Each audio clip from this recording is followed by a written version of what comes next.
Champion League Explained. The Elite Four, the final main story boss challenge of almost all mainline Pokemon games. A group of elite ranked Pokemon trainers that have been present in the franchise since the very beginning. From facing them in the original games, to their bizarre portrayal as villains in Pokemon Adventures, to Bruno's cameo in the first episode of the Pokemon anime. They have always been there. But despite them existing since the very beginning, the anime barely ever did anything with them. For over a decade, the anime never established how they actually factored into its version of the Pokemon League. In the games, you collect all 8 badges and qualify to challenge the Elite Four. Meanwhile, in the anime, you collect all 8 badges and qualify to compete in a league conference against other trainers who went through the same process you did.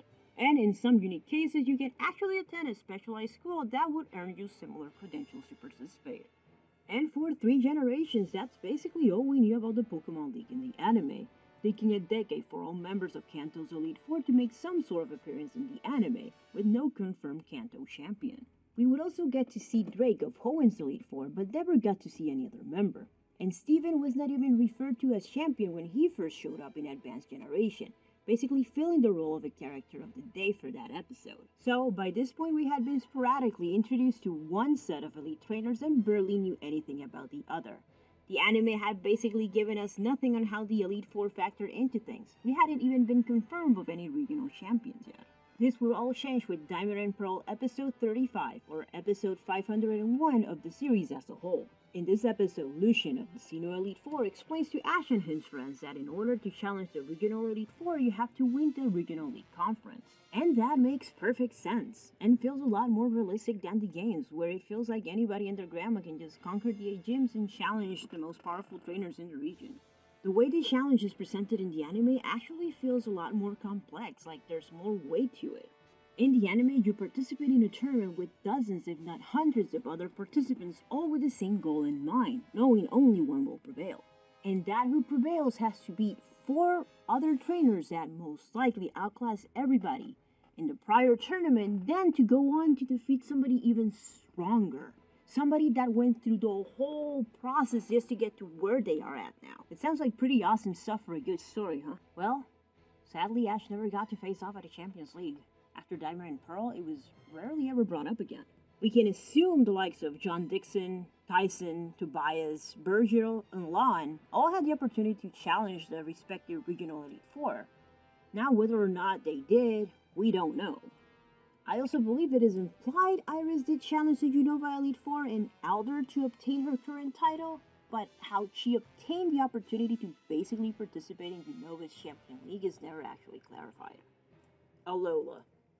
Alola was a huge missed opportunity in my opinion. A new league being established without the chance to show a new Elite Four being established as well.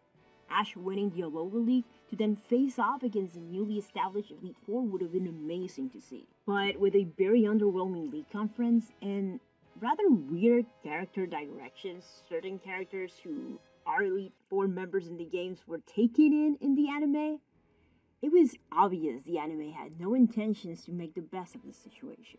And going into Journeys, well, there's no point in him challenging a Champions League anymore. He is champion level. He is above the elites now. He's world champion. There's no point in backtracking and having him face something that's basically under his current level. Would it have been amazing to see in the past? Definitely. It would have been a very important milestone in his trajectory as a character and his growth. But unfortunately, the anime didn't capitalize on that. And that's it for today's discussion. Thanks so much for watching today's video. What are your thoughts? Anything I may have missed? Anything you would like me to cover in the future? I would love to hear it in the comments down below. And if you like our content, please make sure to subscribe and hit that like button. It'll really help us out a lot. You can also follow me on the different social media platforms. This is Alzatia, and I'll catch you later.